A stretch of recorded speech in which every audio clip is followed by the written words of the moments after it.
Ngayon ay handa na ang susing ito para pagbuksan ng aking abilidad dahil oras na para kumain.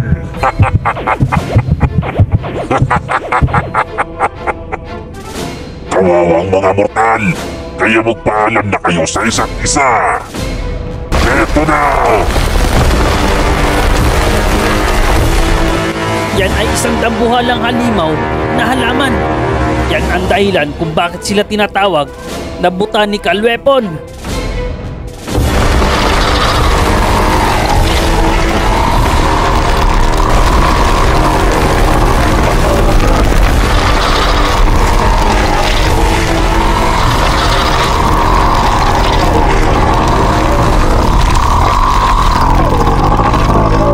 Ang mga galamay na yon na parang mga baging ay delikado kung mapuluputan ako ng mga yun. Kaya naman ay ngayon na! Daro sa iyo! Panin mo ni Sapa!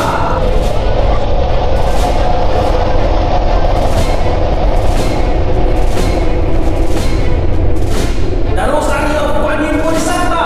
Cage! Release!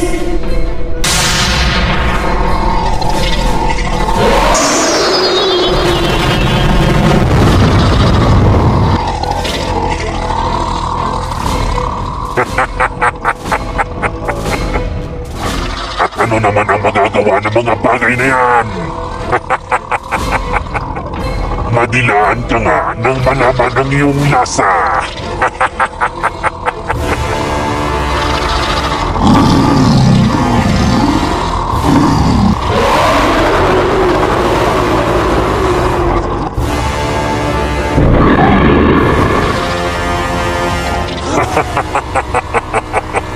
Ibang klase! Sobrang sarap naman ng iyong lasa! Paano nangyari ang ganito? Isa ka lang namang mortal na tao! Bakit nahahaling tulad ang iyong lasa sa kapangyarihang walang katapusan? At ang lahat ng mga yan ay mapapasa akin na ngayon! Kainin siya!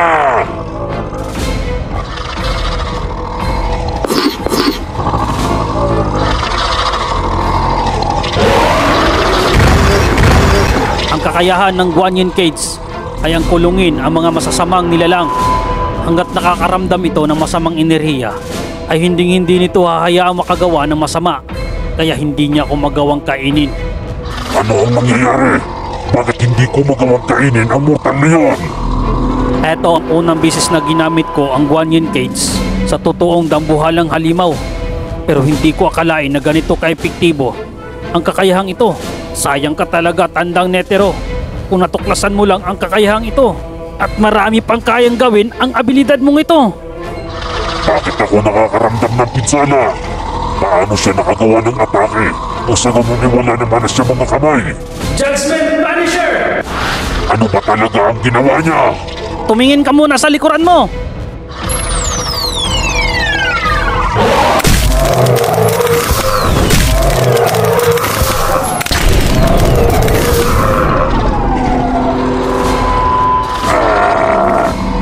Mortal talaga ito. Napakalakas naman ng mga atake yun. Anong klaseng kapangyarihan ba talaga ang gamit ng mortal na ito? Bakit napakalaki ng mga pinsalang natatamo ko mula sa atake niya? Oras na para lutuin kayo mga halimaw! Hindi pwede ang ganito. Bumangon ka at kainin mo ang mortal na yan!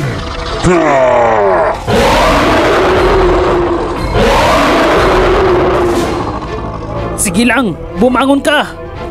Judgment Flame! Release! Pasensya na, pero hanggang dito ka na lang, balot!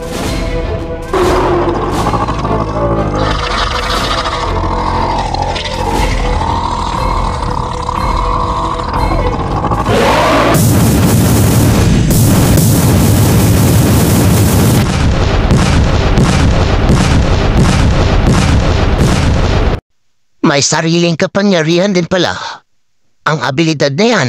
Hindi ko akalain na may tinatago palang kapangyarihan ang abilidad ni Netero.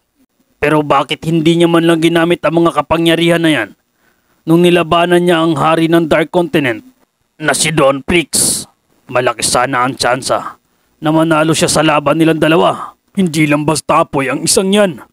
Dahil sa sobrang layo namin mula sa kanila, ay ramdam na ramdam ko ang sobrang init mula rito. Napakagaling. Ganyan nga, Jing. Tapusin mo na ang halimaw na yan. Bago ko pa hindi mapigilan ang aking sarili na ilabas ang dambuhalang kapangyarihan, ang aking abilidad. Ha, Hisoka. Grabe, napakatindi talaga ng papanigon. Napakainit. Umabot hanggang dito. Ano? Apoy? Nakalimutan mo na yata, Mortal. Napaliwala sa amin ang mga apoy. Hindi lang basta apoy ang mga yan. Yan ay mga plasma. Mga plasma na nagmula sa araw.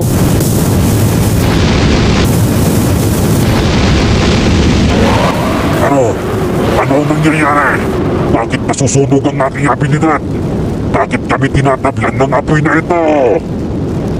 Ang sinumang matamaan o madikitan ng plasma o maging ano pa man ito ay siguradong masusunog at matutunaw hanggang sa maging abo ang mga ito. Kaya ako ito tinatawag na Judgment Flame dahil wala pa itong hindi kayang sunugin. Kaya humanda ka na ngayon sa iyong magiging katapusan, halimaw. Dahil kahit gaano pa katibay o kakunat ang iyong balat ay siguradong tutunawin ka lang na ito. Kaya tanggapin mo ang mga ito at pagsawaan mo. Insekto ka talaga, Mortal. Bakit ganito kainit ang kanyang apoy? Unti-unti niya na natututok ang aking abilidad. Yan, napakainit. Hindi maaari ang ganito. Mortal!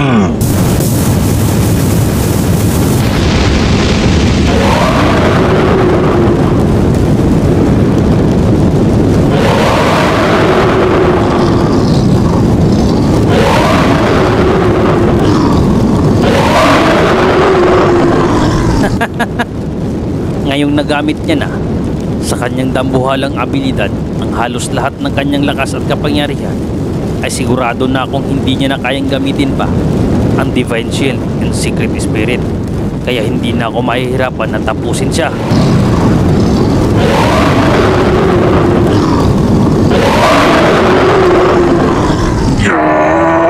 Kaunti na lang sana at mapapasa akin na ang buong lakas at mga kapangyarihan ng mortal na ito. Lintik na mortal talaga. Pahamak! Para bang sinadya nang hintayin na may labas ko ang aking abilidad para hindi ko mapagandaan ang kakayahan niyang ito. Napakatusong mortal! Dahil sa nangyaring ito ay hindi ko na kayang gamitin pa ang aking pananggalang na Divine Shield and Secret Spirit. Hindi na namin ito kakayanin. Natutupok na ang aking abilidad. Hindi ako papayag ng ganito. Isasama kita, mortal! Yeah!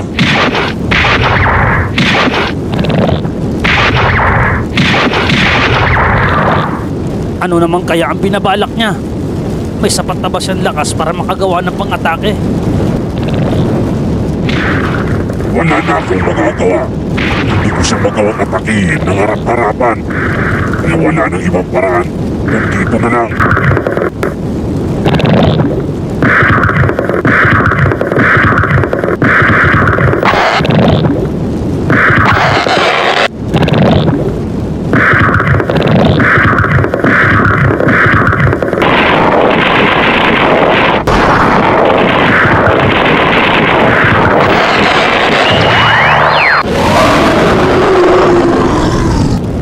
Kung ano man ang ginawa mo ay wala na silbi ang lahat ng mga yan. Kaya tanggapin mo na lang ang iyong magiging katapusan.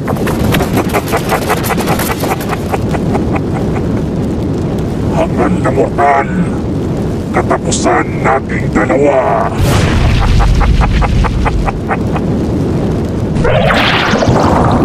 Paalam. At salamat nga pala sa mga regalo.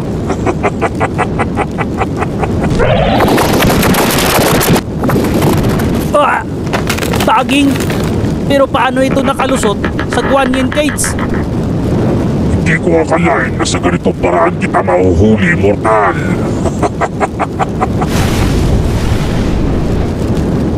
Hindi makagalaw ang Guanyin. Ano ang binabalak niya? Isasama niya ba ako sa pagkasunog?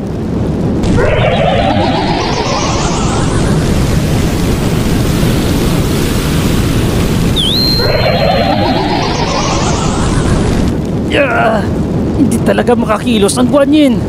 Delikado kung isama niya kami sa kanyang pagkasunog.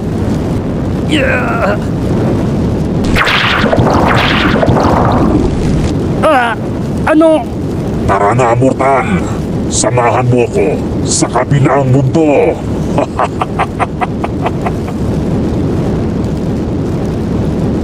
Ganun pala. Sa likod niya ako't aatakihin. Sige lang. Pagbibigyan kita sa gusto mo.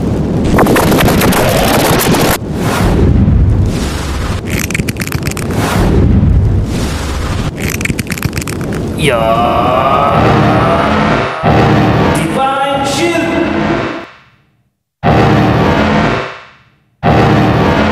Switch!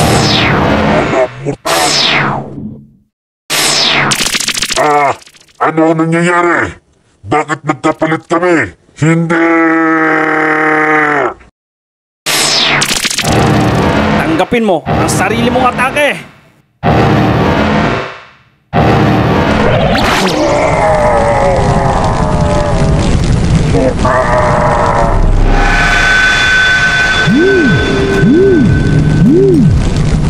Switch!